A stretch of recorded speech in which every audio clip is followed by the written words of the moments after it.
My name is Derek Terrell, and I'm the Director of Member Engagement with the Coalition for College. We're using Zoom webinar today, and we have the Q&A function enabled. So please feel free to ask your questions throughout the presentation, and we will try to address them during the Q&A portion at the end. The Coalition for College and its members are dedicated to greater college access and success for all students, but we also know that many students and their families worry about how they can manage to afford college. So one of the important steps is ensuring that you receive financial aid available to you, and that is by completing the FAFSA, which is the free application for federal student aid. The FAFSA actually opened up a few weeks ago on October 1st, and today we have 3 coalition member schools here who are going to help answer your questions and give you some insights into completing the FAFSA.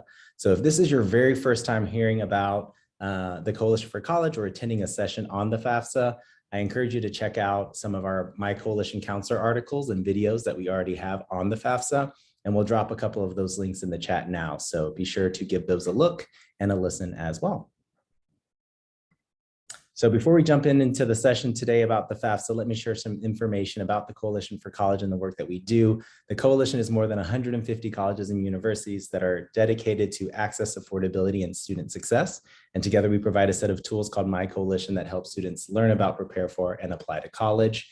We believe Coalition schools are smart college choices because of the commitment that they all share, as Coalition schools are dedicated to graduating students on time with low to no debt, and those include students who have been historically excluded and underrepresented in higher education. So members of the Coalition provide a variety of these smart college choices for students to explore and apply to, with a wide range of student selectivity and student body sizes. So collectively, the Coalition schools outperform the national averages by about 17% when it comes to retention and graduation rates. And those are really important factors to think about when you think about how much money and how much time you'd like to invest in your education. So when you start building your college list, a really great place to start are these 150 Coalition schools that are dedicated to making a college education accessible and affordable. So you can follow us on Instagram to bring some insight and inspiration about all things college right to your feed. And as I mentioned before, the Coalition schools work together to provide students with these free tools, and you can get access to them by creating your free account at mycoalition.org. If you have any questions about the Coalition or anything that we offer following this webinar, feel free to reach out to us via our info box. So joining us today, we have some amazing Coalition schools, Rutgers, Stony Brook, and the University of Maryland. And I'm going to ask each one of the presenters to go ahead and introduce themselves and also answer the question, what do you enjoy most about talking to students and families about college and affordability, before we jump into our Q&A portion of the day. So I'm going to go ahead and hand it over to Jenna to start us off. Hello, everyone. My name is Jenna Yuns. I'm an Associate Director for Recruitment and Outreach at Rutgers University in New Brunswick.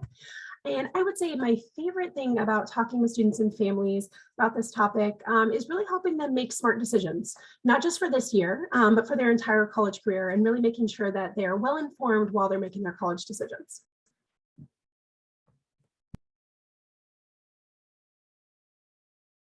I'll hand it over to Nick. Hey, good evening, everyone. My name is Nick Pruitt. I'm the Director of Financial Aid at Stony Brook University. I think one of the best things about finding or helping students find a college is really finding that fit. I personally believe that when it comes to searching for a college, there are 3 things that you're looking for: personal fit, an academic fit, and a financial fit. And I think what we can do to make sure that you get 3 of those is good. Sometimes students get the option of 2 of those, and having an honest conversation about college and where you can go, I think, is really important in that process.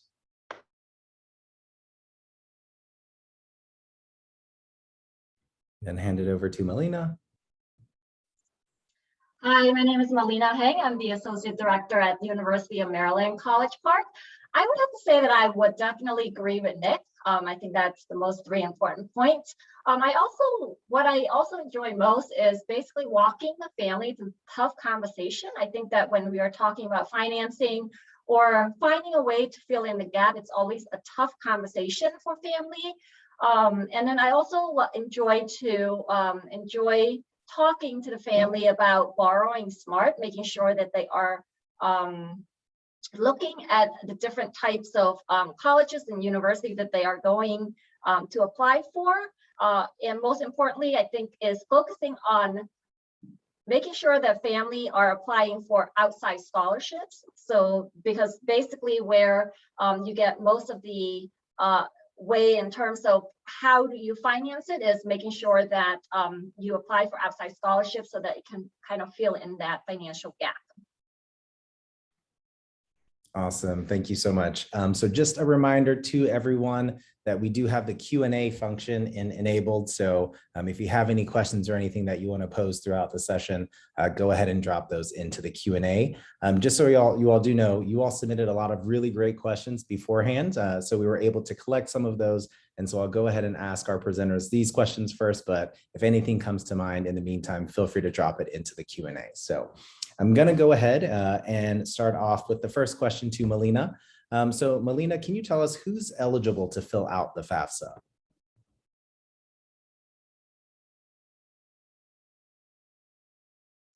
Sorry, I was on mute. So the general requirement include that you have financial need, are a U.S. citizen or eligible non-citizen, and are enrolled in an eligible degree or certificate program at your college or university. And to qualify as an eligible non-citizen, a student must be a U.S. national, includes Native American Samuel or from Swan Island, a U.S. permanent resident who has an I-151, I-551, or I-55C, which is basically students who have a permanent resident card. The third one is an individual who has an arrival departure record, I-94 from the U.S. Citizen and Immigration Services, USCIS, showing one of the following destinations, which is refugee, asylum, granted, Cuban, what else? Conditional entrance, valid only if issued before April 1st, 1980. Victims of human trafficking, which is the T visa, T2, T3, or T4 holder. And then a patrolee, you must be patrolled into the United States for at least 1 year, and you must be able to provide evidence from the USCIS that you are in the United States for other than a temporary purposes, or that you intend to become a US citizen or permanent resident. So that's basically the criteria in terms of who is eligible to complete the FAFSA application. And for those students who are different states also have different criteria. So you want to make sure you check your state. For example, for Maryland, students who are undocumented or is a DECA student, they have the option of submitting an application through the state of Maryland to be evaluated for state funding. So you want to make sure that you are checking at the federal level, which is the FAFSA, and then the state level to see if you're eligible or if there is any eligible program that you could apply for. Awesome. Thank you, Melina. The next question I have is for you, Jenna. So where do students go to complete the FAFSA, and does it cost any money? Absolutely. So to complete the FAFSA, you are going to go to the Federal Student Aid website. I'm going to drop you some links in the chat for everybody. So the full address is studentaid.gov. They also have an even shorter address. If you want to get directly to the apply for the FAFSA page, all you can have to type in is fafsa.gov, FAFSA.gov. So very, very simple. In terms of costing money, it does not. It is the free application for federal student aid. It does not cost you any money at all to apply. There are some other financial aid applications, and thinking CSS profile, things along those lines, that may cost money. FAFSA absolutely does not. Free to you. Awesome. Thank you, Jenna. The next question I have is for you, Nick. And somebody actually just dropped it into the Q&A, so this is perfect. So what documents should students and families have prepared or ready in order to complete the FAFSA? Yeah, hey, I think that's a great question. Well, first, it usually starts with you knowing or having your social security number. It also means, and I think there was a question in the Q&A, well, what happens if your parents don't have a social security number? If your parents don't have one, then you can enter zeros, but it's up to you really to have a social security number so that you can start the FAFSA process. You would also need access to kind of your federal income tax returns, both for you and your parents, any W-2s or any other documents associated like that. One of the cool things that the FAFSA does now is what's called the IRS data retrieval. So we used to have people who would go out and pull paper copies of their tax returns, or they would lose them. Now, when you log into the FAFSA website, you can actually link directly to the IRS, and it'll actually pull in the information from the tax returns.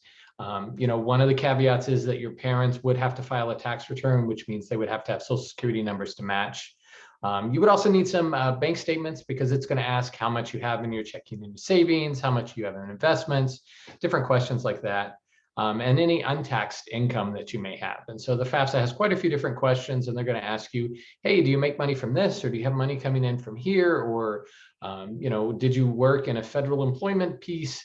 Some of those things are all going to factor into determining what your EFC is, and that'll foreshadow a couple of the Q&A questions that we have coming down the road there. Awesome. Thank you, Nick. The next question I have is for you, Melina. So I already mentioned that the FAFSA opened on October 1st, but this actually, I think, was asked twice in the Q&A now too. But when should students start filling it out, and does it have a deadline? And are there advantages to filling it out early? So yes, there are advantages to filling it out early. Let me just talk a bit about the process itself. So again, you will need to be sure to file the application on time, and the application was available as of October 1st. So at this time, it means that you should be working on your 2022-23 FAFSA if you have not already started. Secondly, my suggestion is you need to create an Excel spreadsheet of all of the schools that you applied to or are still considering applying to. And then you want to note all of the priority deadline, because most likely each institution will have their own priority deadline. And what exactly is a priority deadline is basically if you complete the FAFSA by the priority deadline, the institution will use the information to evaluate you and provide you with the maximum amount of need-based aid that you are eligible to receive based on the FAFSA application. So absolutely, it is important that the students complete their FAFSA on a timely manner and meeting the university priority deadline, because that will allow the institution to use your FAFSA and evaluate you for the maximum amount of aid that you could qualify for. Awesome. One quick question I'm actually gonna jump to, because I saw it in the Q&A. I know we've tossed around the word or the term EFC. Nick, can you tell us what EFC means, and then also talk about the SAR, or the student aid report?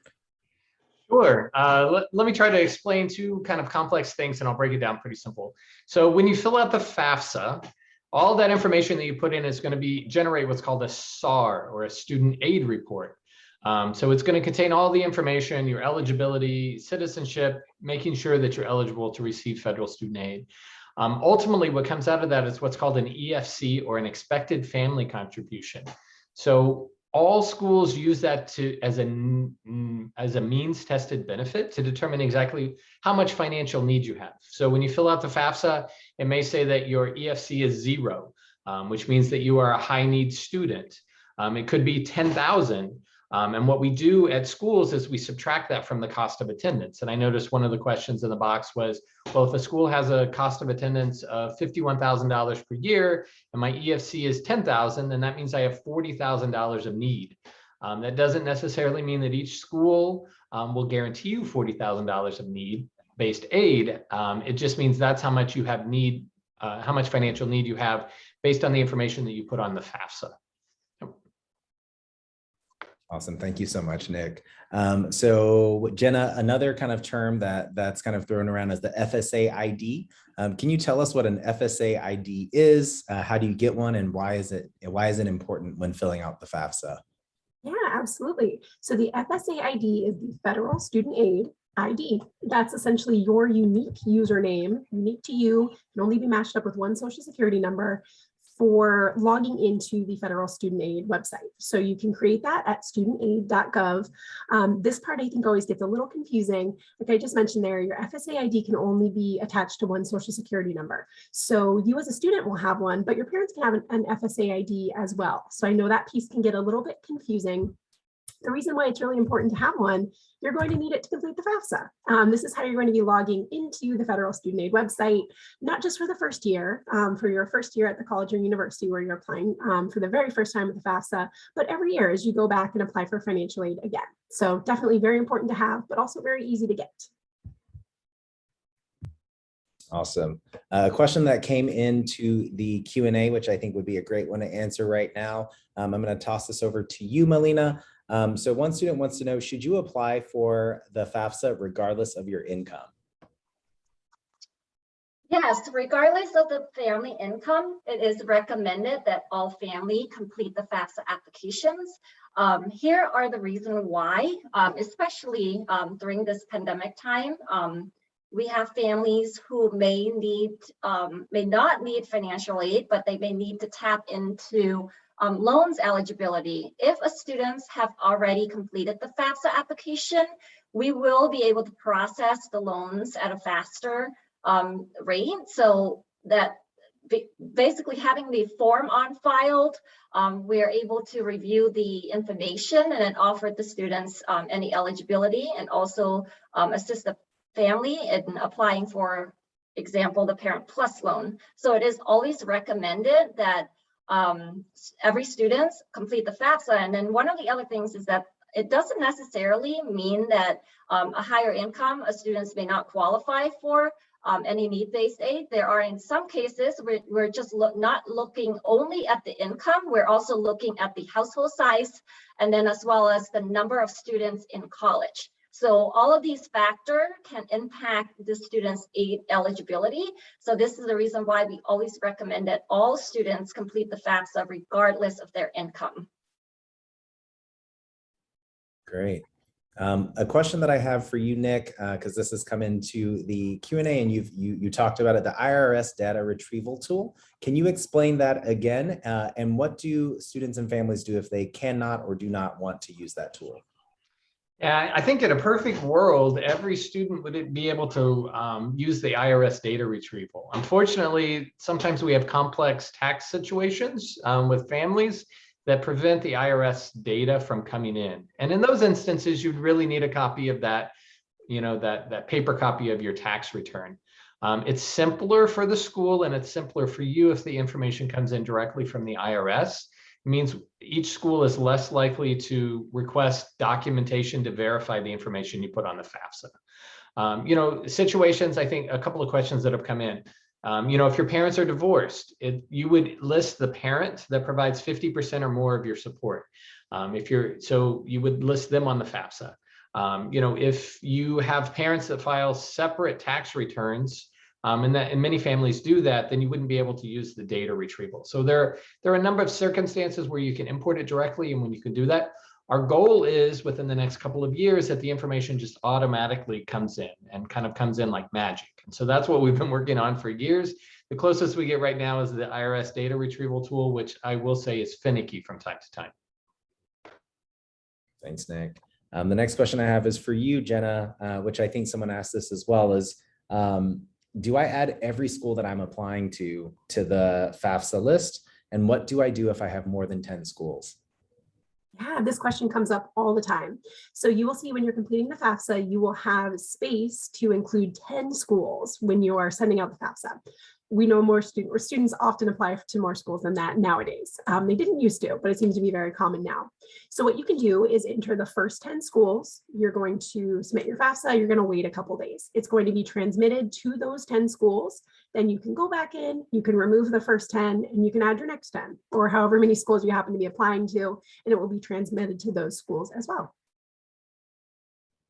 Great. And then Melina, I know that you had talked already about international students not being able to fill out the FAFSA. So a student wanted to know that if the student is a US citizen, but their parents are not, will they still fill out the FAFSA and how should they go about doing this?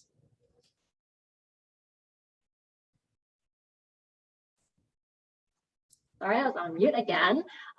So if your parents doesn't have the Social Security number, students should enter all zero for the parents on the FAFSA application. So on the FAFSA form itself, where it asks for that information. And what you want to do is you do not want to enter a taxpayer identification number in the SSN field. So we always encourage students to complete the FAFSA. And once again, if their parents do not or are not a US citizen or permanent resident, we encourage them to enter 000 as their Social Security number for the parents.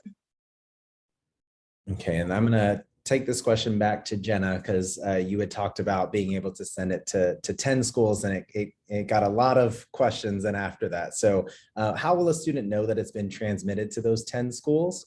Yeah, how will they know before they can go back in and put additional schools? Sure. So I will invite the other panelists to check me just in case I'm wrong here. You should be able to see in your FAFSA portal that it has been transmitted to those schools. And again, it usually just takes a couple days or so, but you should be able to see it within the portal. I will say, I know speaking for Rutgers, reaching out to the school occasionally will work, but not always. Some schools don't process their financial aid until February or so. So they may not be able to tell you, but going to the federal student aid, website is going to be your best bet. Great, thank you. Another question that we have is about, the FAFSA is done with prior years, so the 2020 tax returns. But one of the parents was asking if they had a major change in income in 2021, whether it's a loss of job due to the pandemic or an illness. How would they be able to note this, or how should they go about noting this? And I'm going to just open that up to anyone. Okay, I'll start with this. This year, we are doing a lot of proactive outreach to our students, and we're sending emails, we're sending postcards, we're doing outreach to students that we believe may have been impacted by COVID. So if you remember, you're using your 2020 income as a projection for going to school for the 22-23 school year. So there's a little bit of a gap there. We saw a number of families that lost income in 2020. We saw a number of families that lost income in 2021. And so we're working with students and families on an individual basis. So what I would encourage everyone to do is to fill out the FAFSA with the information from your tax return. If you've had a drastic change in your income, then that's where you'd want to reach out to the school that you're interested in attending. Each of us here are going to have different policies and maybe request different documentations for that evaluation. But it's up to you to really work with the school. And then we have the ability to do what's called a professional judgment, where we would go in and we would be able to make corrections to the information you entered on your FAFSA. So a lot of this comes down to, we want you to fill out the FAFSA first, determine what your EFC is, and then that can lead and kind of help facilitate the conversation. If you fill it out and your EFC is 0 and you've had a loss of income, we really can't give you any additional federal aid out of that. But if you're somewhere, a higher EFC, or if you're outside of kind of a need-based range or outside of Pell range, having some conversations about what your actual income is for either 2021 or maybe from different projections and things like that is really going to help make a difference. And we can change the type of aid that we're offering to you. Sorry.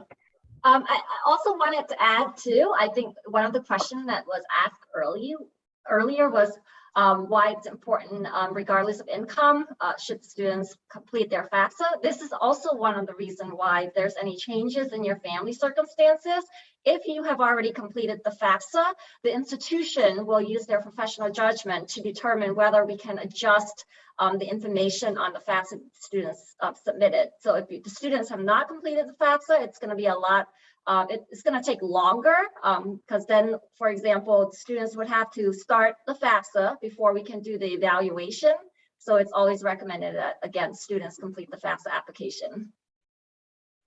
Awesome. So I think there was a question as well about why does a student or a child have to fill out a FAFSA as well as a parent? Can one of you all answer that? Why both of them have to do that? So I would say first and foremost, it is the student's education. It's the student's college education that is being paid for. It is their financial aid. So that's the reason, first and foremost, that that application is going primarily under the student's name. That being said, we know that a family's financial situation is the entire family, right? Which is why it's pulling in not just the student's information, but it's pulling in the parents, the guardians, anyone else in that household as well. Awesome, thank you. I know that we've kind of been talking about this, about completing the FAFSA, but for a parent, student, or family who's not even started the process, if they wanted to know, when do they get an answer back from filling out the FAFSA? So what is the process, and how long does it take to fill out a FAFSA? I'll ask you, Nick. Sure. So nationally last year, 23 million people filled out the FAFSA. And the first time they did it, it took an average of about 17 minutes. So I'll tell you, I had a student who came into my office last week and he said, I need some help filling out the FAFSA. And I said, oh, what questions do you have? And he said, well, do I just click the button here to start filling it out? And I said, yes, just don't be afraid of it. That's the first part. And it's going to ask you for a lot of biographical information before we even get into the complex tax stuff. So it's not scary. I think people have made it to be scary. So that's the first thing that I would say.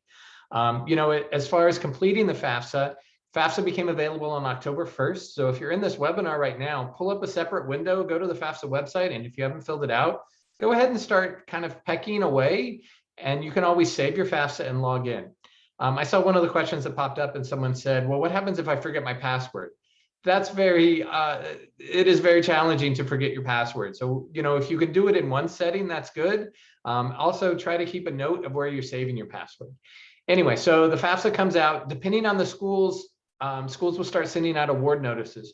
We typically send out our award notices right around the first part of March, late part of February for Stony Brook University. There are other schools around the country that have already started sending out FAFSA awards based on FAFSAs that have been received.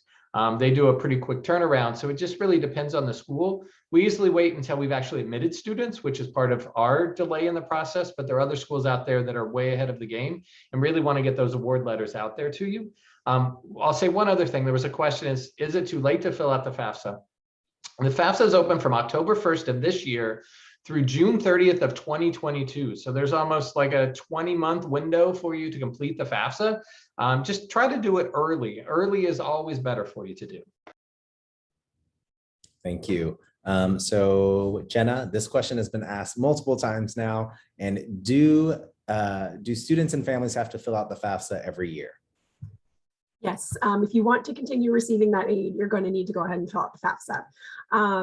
This may be something we're hitting on later, but I'm seeing it a lot in the chat in terms of, either if I think I don't qualify for aid, whether that's need-based aid, or what happens if I just decide not to do it. First of all, if you decide not to do it, that's up to you. Nothing bad is going to happen to you. That's okay. We do strongly recommend that you do fill it out, though. The worst thing that they can say to you if you are filling out the FAFSA is that you are eligible for loans. I'm going to talk about that in a moment. The best thing they can say is, here is some free money for college. So please fill that out. A couple of things in terms of filling out that FAFSA and other things that it can kind of affect. Some schools do actually require the FAFSA not just to award need-based aid, some of them occasionally require it for other merit-based aid. So you may want to be filling out that FAFSA to make sure you're being considered for everything that school offers. Back to the loans, I will say as well, you can access federal direct loans by filling out the FAFSA. And these are the safest loans to take. They are the lowest interest rate loans. I believe right now they're at 3.43%, I believe is where they're at, as compared to private loans that may be up into 9–10%. So like I said, there really is nothing bad that can come out of filling out of the FAFSA. Nothing bad will come out of not filling out it either, but we definitely recommend that you do. Thank you, Jenna. So another question for you all, I'm going to ask this to Melina and then ask other people to chime in as well. Does the FAFSA take into consideration a family's high debt load? And then also what assets are considered or not considered for FAFSA? So yes, the FAFSA application does not take into consideration of the family high debt that's considered as personal choice. So it is not considered on the FAFSA. In terms of assets, we have the your trying to think, brain freeze. Assets include cash and saving in the bank that will be counted towards your assets. If you have a second home, real estate, that will also be counted as well too. Anything else, Jenna? I know I'm forgetting something. 401 should not be counted in the assets. What else?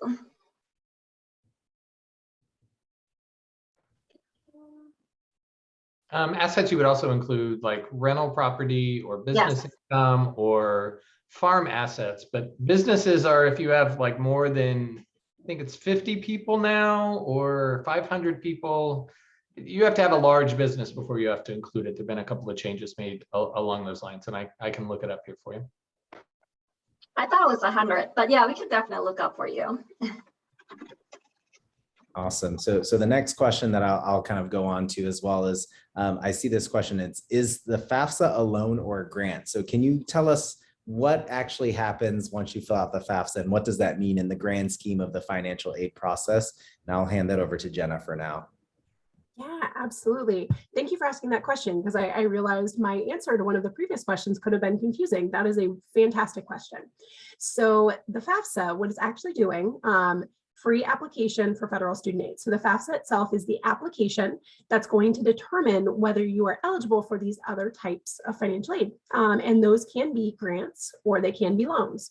So I know I talked about the loans just a moment ago. So those are the federal direct loans. There are two types for federal direct. You will see subsidized and unsubsidized. The subsidized loans means that the government is paying for the interest while you are still in school. Those are very nice ones to have. It's not going to be growing once you take it out. The unsubsidized loans, those are going to begin growing right away. The interest is going to start accruing essentially right as you take them out. So those are the loans you're going to see. I know Melina mentioned some others earlier with Parent Plus loans, things along those lines. In terms of grants, so I think one of the most popular ones that most people have heard of is the federal Pell Grant. I believe that tops out at about $6,000 per year, I believe. Another one is the federal Supplemental Educational Opportunity Grant as well, which I believe is about $4,000 per year. So you can have both grants and loans that you may be eligible for through the FAFSA. Awesome. I have the list for assets just so that we are clear on this. So we have assets include savings and checking accounts, cash, the net worth of a business with over 100 full-time employees, a farm that is not the family's primary resident, investment accounts, non-retirement tax deferred savings plans such as 529 accounts, tax exempt interest income, tax credits, investment property, and then many other types can also be considered. But your primary home, I do want to state this because sometimes families are confused about this, your primary resident and your retirement saving should not be counted. So remember that. Don't count your primary home market value as part of your assets. Thank you, Melina. So I know we kind of talked about the process of the FAFSA, and Nick told us it took about an average of 17 minutes.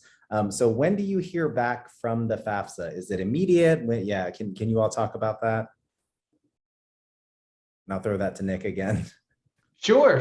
So after you complete the FAFSA, you'll get a copy of your SAR, which is your student aid report. And that basically means that it's filed. Now, it could be missing some information, and there are quite a few questions in here. So if your parents don't happen to be US citizens, then they don't have an FSA ID, which means they can't electronically sign, which means you would have to print out a signature page, have them sign it, and then mail it in. That's going to delay processing of the FAFSA anywhere from maybe a week to 3 weeks, depending on how long it takes to go through the system. The easiest way is if you sign it with your FSA ID as a student and then the parent signs it. then it usually takes a couple of days to process this time of year to have it be completed. Now, that doesn't mean it would be official. You know, there could be some information. When you fill out the FAFSA, it also does a match with Homeland Security and with Social Security and a number of federal agencies, Department of Homeland Security, Selective Service. There are a number of things that it goes through to make sure. So then the school may follow up and ask for some additional information or some additional documentation just to make sure that it's complete. So Derek, did I answer your question, or I just kind of talk in a big circle there for you? I'm not sure. Yeah. So I definitely think you did. Because So I'll say usually a couple of days. How's that work? With some air quotes? Does that work for everyone? Perfect. Okay, great. So the next question that I have is for a student who might be undocumented. Is that student able to fill out the FAFSA? And I'll throw that out to you, Melina. No, the students will not qualify for any federal funding. So, I mean, the students can complete the FAFSA, but it won't be used to determine any federal funding. As I mentioned previously, we do have students in the status that actually do apply for the FAFSA application, but they are applying for state funding, so which the state sometimes will use that application. But in terms of federal funding, they will not be eligible. Okay, and then sort of an add on to that. So if the student, once again, is a US citizen, but the parents are either undocumented or their parents are earning income outside of the US, how would they go about filling out the FAFSA? So once again, the students will complete the FAFSA with their social security number. And then when it comes to the parents' information, the students will want to make sure they put 000 for the social security number. And that's all you have to do.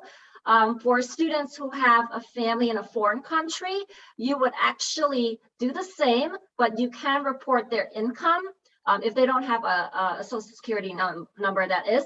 And then you would report their foreign income on the on the FAFSA application itself. So you can do that. There are cases where if a student is selected for verification, they may have to show documentation of foreign income, which if it is in another language, it has to be translated into English. But you are eligible to complete the FAFSA. And then one other quick addition to that, can a parent who has a green card fill out the FAFSA and electronically sign?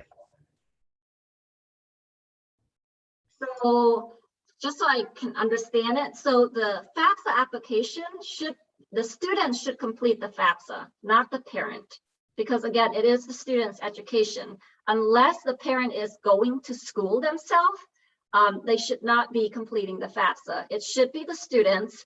The parents can apply for the FSA-ID using their information to establish the FSA-ID so that they can sign the FAFSA, because the FAFSA application required that a student and the parents must sign it to be valid. But again, it should be the students, not the parents, who complete the FAFSA application. Okay, and then a parent who's a green card holder or a citizen can electronically sign them, correct? That is correct. Yes, they can sign the FAFSA. Awesome. All right. Thank you so much, Melina, for going through all of those details. So another question that we have is about filling out the FAFSA. Is it necessary, so I'm just going to reiterate this because this question keeps coming in. So is it necessary to fill out the FAFSA even if you're just planning on receiving merit-based aid, not need-based aid? And I'll throw that one to Nick. No, I'll say yes, it's very important. And the reason why is sometimes we have scholarships that require some level of financial need. And if you have $1 of financial need, I can check a box on my scholarship, kind of audit piece, and I can give you a need-based award. And so even if you have no intention of taking out loans, or maybe you know that you're going to have a high EFC, sometimes if you have $1, then I can give you a scholarship out of a need-based fund. So that's why we always encourage people to fill it out. Great, thank you. And there are some questions here about that were there about GET, get information. GET, do you all know anything about Where in the application do I put our GET information? Okay, well, perhaps if whoever asked that question could clarify a little bit, that would be great, because I'm sure that our professionals here know. And then there was another question about TAP, TAP. Do you mind talking a little bit about that, Nick? Sure. So TAP is a New York State aid program. And I think the best way to cover this is different states have different aid programs, which may also require an application. And so in the state of New York, we have a program called the TAP, the Tuition Assistance Program. It requires, one, that you have a FAFSA on file, and two, that you complete a TAP application on the HESC website, which is the Higher Education Services Commission. So the student would need to complete both of those to be eligible for it.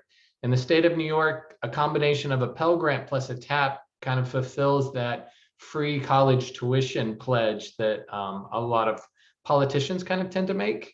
And so I think that is where that would be important for you. New York also has a program for those New Yorkers that are on this called the Excelsior program, which has a higher income threshold. So a lot of people who don't necessarily qualify for a Pell Grant level of aid, any family that makes less than $125,000 a year basically gets a free college, free tuition to college out of the deal. So make sure you're paying attention to your state aid programs as well. Thank you. I think there were a couple of questions that were submitted to with registration where some families were worried that if they fill out the FAFSA or apply for financial aid, that would work against their student in terms of getting admitted to the institution. Can you share a little bit on that, Jenna, if that works against the student? Sure. So I will say, unfortunately, it depends on the institution. Many institutions are need blind, where they are completing their admissions process with absolutely no view of your financial aid. The admissions officers or anyone working in the admissions office don't even see your FAFSA information. Not all colleges and universities do that, however. Some of them are not need blind. So depending on where you're applying, it's possible that applying for financial aid may affect your admissions, unfortunately. That being said, they should be telling you on their website. You should, if you ask them as well, they should be forthright with you about whether or not they consider that. Awesome, thank you. So that means fill out your FAFSA regardless. And then when you're thinking about who you send it to, possibly look into those different institutions. Thanks, Jenna. So the next question that we have is about FAFSA and CSS profile. Just so you all know, we do have another session coming up in a couple of weeks that's focusing specifically on the CSS profile. But Nick, do you mind telling us why some schools require just the FAFSA and why some schools require FAFSA and CSS profile? Yeah, I think that's a good question. There are a number of schools out there that try to meet 100% of financial need. And the way they do that is through a means tested benefit. So we talked about the FAFSA determining an EFC. The CSS profile is what I would call a little bit more in depth. So if your parents are divorced, it's going to ask for income from both parents, not just one parent like the FAFSA would. It's going to ask for a lot of other asset type informations and equity type information. And that's because schools that are CSS profile schools are using that information to determine kind of a holistic review of what your financial need is. But it also means that they're probably going to put more financial need-based money on the table for you, a little bit beyond just what the federal aid would be.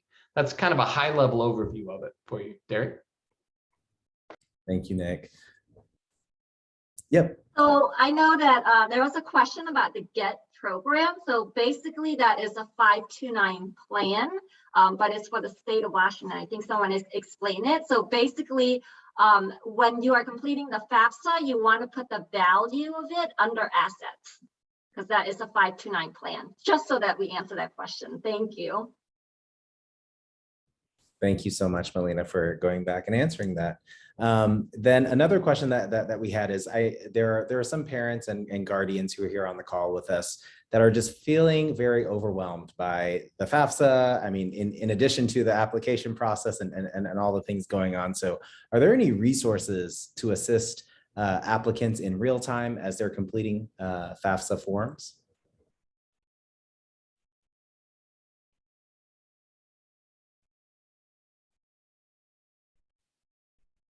I'll answer it. So definitely always refer to the studentaid.gov website. They have a lot of resources on that particular website, but if you notice, if you complete the FAFSA, you log in, there should be a hot tool on the sidebar. If you click on it, it kind of gives you an explanation of what the question is asking you, and that is pretty much, it should help you through the process. And if you have additional questions, we always recommend that the students contact the institution.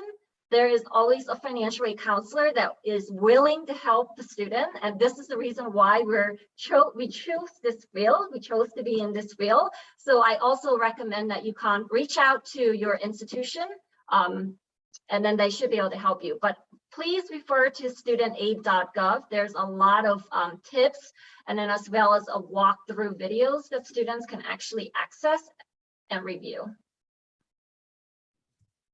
I could add as well, you may also want to check in with your high school as well. Many high schools offer FAFSA completion workshops. Oftentimes they're pairing with colleges, with financial aid offices.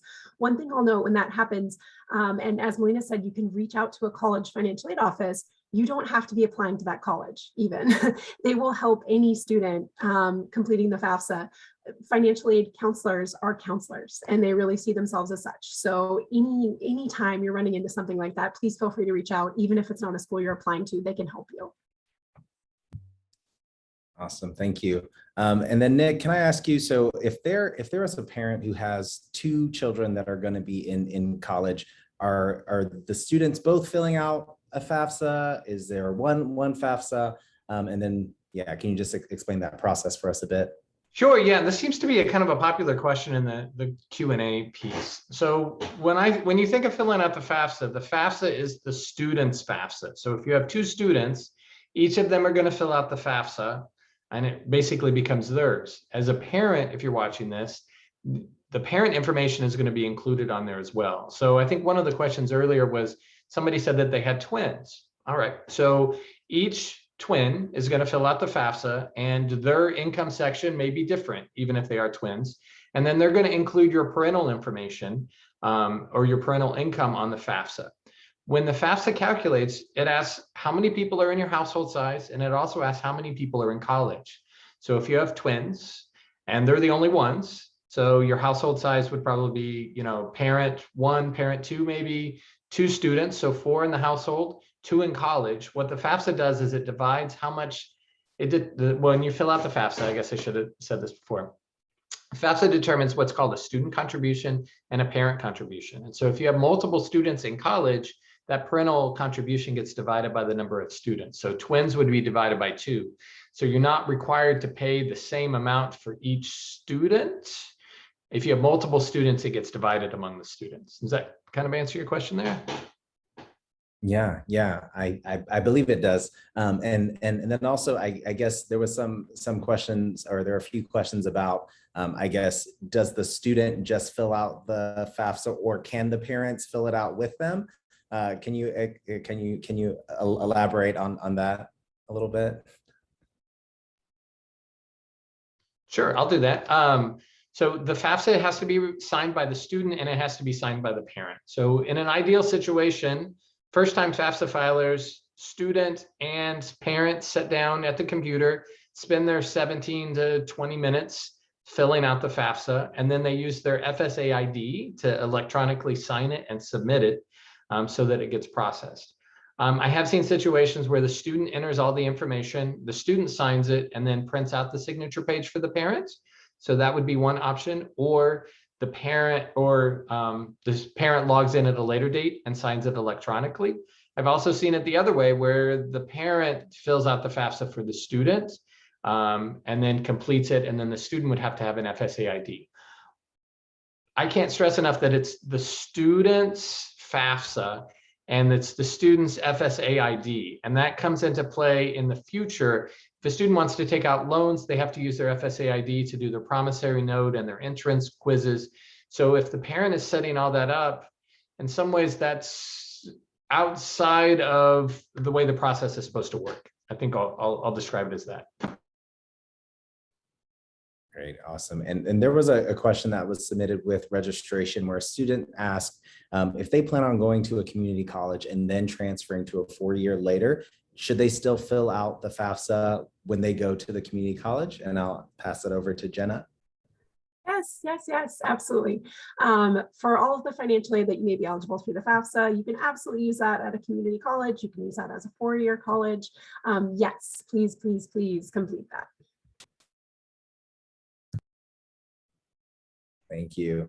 And then another question, does whether a student's parent claimed them as a dependent on their tax report affect the amount of aid that a student might receive? And I'll throw that to either Nick or Melina if you all have anything to say about that. So a lot of times in divorce situations, sometimes there are legal paperwork where one parent gets to claim a student 1 year and the other parent gets to claim the other for tax purposes. In some ways, that's independent of filing the FAFSA. The FAFSA needs to have the parent, the custodial parent, that provides 50% or more of the student's support. And so if the parents were never married, then it's the custodial parent that would be in there. The only exception to that is, and I've seen this before, where the parents are divorced but still reside at the same house. And according to the federal rules, both parents in that situation should be listed on the FAFSA. So as long as you're married or not married, well, as long as you're not married and living in different houses, then it's not that big of an issue for you to do there. I think there was another question that kind of popped up is, what if somebody other than your parent is taking care of you? The FAFSA requires your custodian or your custodial parent. So if you are, if you've been adopted or if you have a legal guardian, those typically aren't the ones that are listed on the FAFSA. It needs to be your parents. FAFSA does ask if you're in a legal guardianship. And then there are some other rules that would go into place that may exclude you from including parental information. There have also been a few questions that have popped up about students that are homeless or at risk of being homeless. That's also one of the questions on the FAFSA. If a student is in that situation, most likely you would need to secure some information from your McKinney-Vento person at your high school, certifying what your situation is, and then schools would ultimately collect that at a later date. Great. And then there was another question about the 529. So I know we've talked a little bit about those.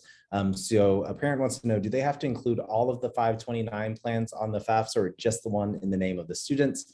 And then is there a benefit of having the 529 in the parent's name and not the student's?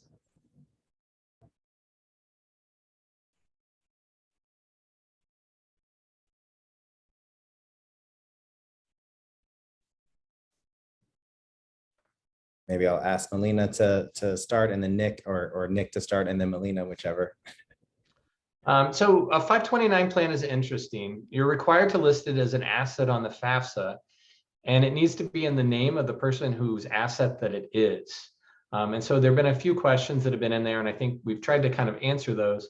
If the FAFSA is in the parent's name, and the parent is usually the one that is the holder of it, they would list it on their assets. It's important probably to do it that way because the parent has what's called an asset protection allowance that basically protects some of that from being included as income on the FAFSA. If it's included in the student's name, that threshold is a little bit lower, but you can kind of work through that. I think one of the popular questions is about assets information. I actually dropped a link directly from the studentaid.gov website that will help you figure out what to report and what not to report. And of course, if you have additional questions, feel free to reach out to any of the financial aid counselor at the school that the student is applying to. They should be able to help you. Awesome. Thank you, Nick. Thank you, Melina. So this question I'll throw out to you, Jenna. So there is someone who says that they are a single parent and they don't have support from the other parent of the child. How do they reflect that, if at all, on the FAFSA if they don't have contact and don't know about the income of the other parent? Yep, absolutely. That's a great question. We see that quite a bit. So in that case, he would not be included at all. He wouldn't be included in the household. The FAFSA website actually has a really great infographic. That's essentially a flow chart where you can go through and see exactly who should be considered within your household. So something I always recommend that families check out, but in that case specifically, you wouldn't need to include him on your FAFSA. Awesome. Thank you so much. So we only have a few more minutes left of this evening. And I mean, it looks like there's been many questions answered in the Q&A, both by Christian, who's behind the scenes, and as well as you are here. So I want to go ahead and start closing up and wrapping up the session tonight by asking you all to answer a last question. So do you have any last words of advice for students and families as they're filling out the FAFSA and thinking about college affordability? And I'll throw that over to Melina first, and then Nick, and then Jenna. My advice is to have a sit down with your son or daughter, or just family itself, conversation about how to budget and how to finance. And when you are looking at the financing part, don't just look at it at 1 year, but look at it as a 4 years forecaster.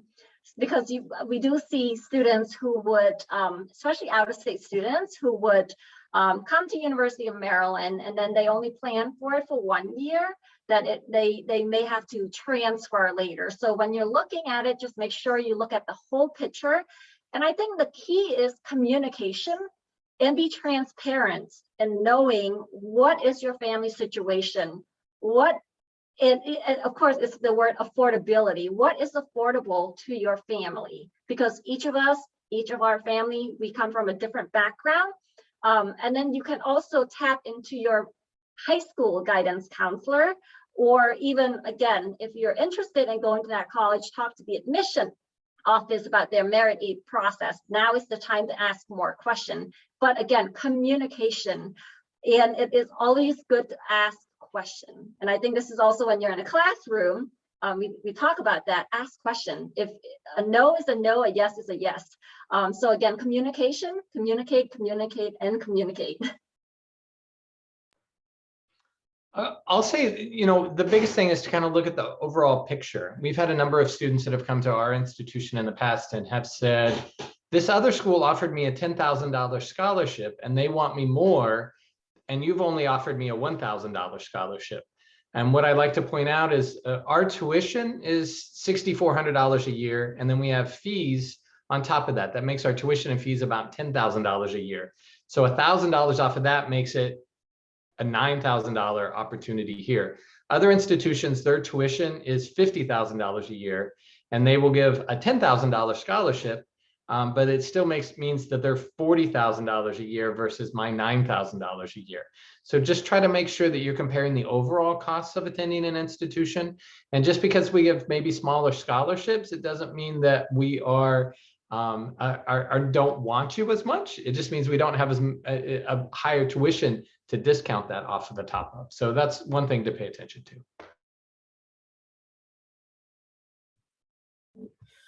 I would say as you're going into some of this, we know that it can be a little bit intimidating, right?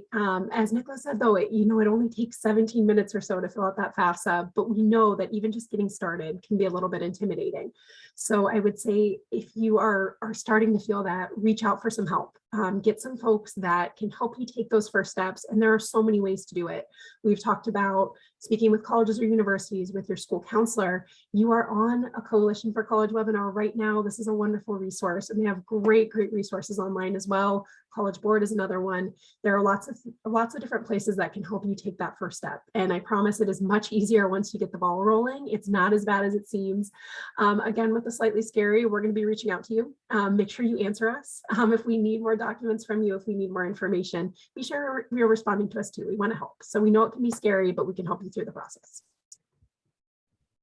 All right, well, thank you. I want to give a huge virtual round of applause to you all. Thank you all so much for being here tonight and sharing your information. Thank you to all the students, families, guardians who are on this call as well, asking such amazing questions. And thank you to Christian, who's behind the scenes answering all those questions furiously as well.